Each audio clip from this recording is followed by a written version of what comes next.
Ruben's latest girlfriend. The brother in question is Ruben Wolf, and in the winter I'm talking about, he seemed to have a new girlfriend every few weeks or so. I could hear them sometimes when they were in our room, a call or shout or moan or even a whisper of ecstasy. I liked the latest girl from the start, I remember. Her name was nice, Octavia. She was a street performer and also a nice person compared with some of the scrubbers Rube had brought home.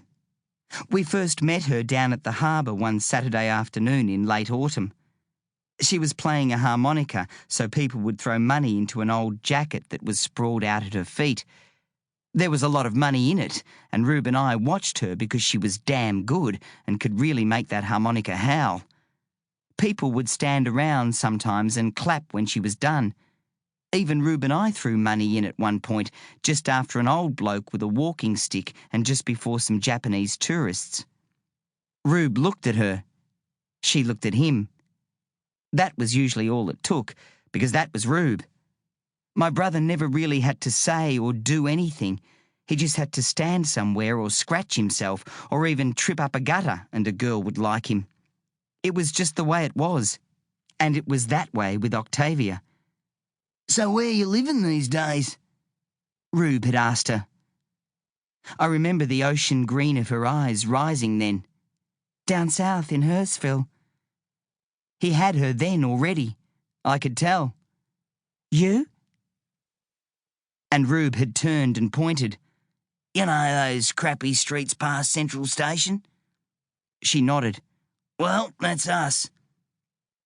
Only Rube could make those crappy streets sound like the best place on earth, and with those words, Rube and Octavia had begun. One of the best things about her was that she actually acknowledged my existence. She didn't look at me as if I was an obstacle stuck between her and Rube. She would always say, "How's it going, Cam?" The truth is, Rube never loved any of them. He never cared about them. He just wanted each one because she was next. And why not take the next thing if it was better than the last? Needless to say, Rube and I aren't too much alike when it comes to women. Still, I'd always liked Octavia. I liked it when we went inside that day and opened the fridge to see 3-day-old soup, a carrot, a green thing, and one VB beer can sitting inside. All three of us bent down and stared. Perfect. It was Rube who said it, sarcastically. "What is that?" Octavia asked. "What?" "That green thing." "I wouldn't have a clue." "An avocado?" "Too big," I said. "What the hell is it?" Octavia asked again. "Who cares?" Rube butted in. He had his eye on the VB. Its label was the only green thing he was staring at. "That's Dad's," I told him, still looking into the fridge. None of us moved. "So?" "So he went with Mum and Sarah to watch Steve's football game. He might want it when he comes home." "Yeah, but he might also buy some on the way." Octavia's breast brushed my shoulder when she turned and walked away. It felt so nice it made me quiver. Immediately, Rube reached in and grabbed the beer. "It's worth a shot," he stated. "The old man's in a good mood these days anyway." He was right.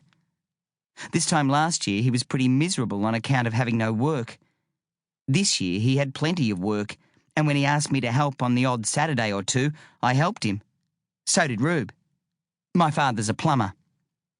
Each of us sat at the kitchen table, Rube, Octavia, me, and the beer, sitting in the middle of the table, sweating. "Well?" Rube asked it. "Well, what?" "Well, what the hell are we going to do with this beer, you stupid bastard?" "Well, settle down, will you?" We smiled wryly.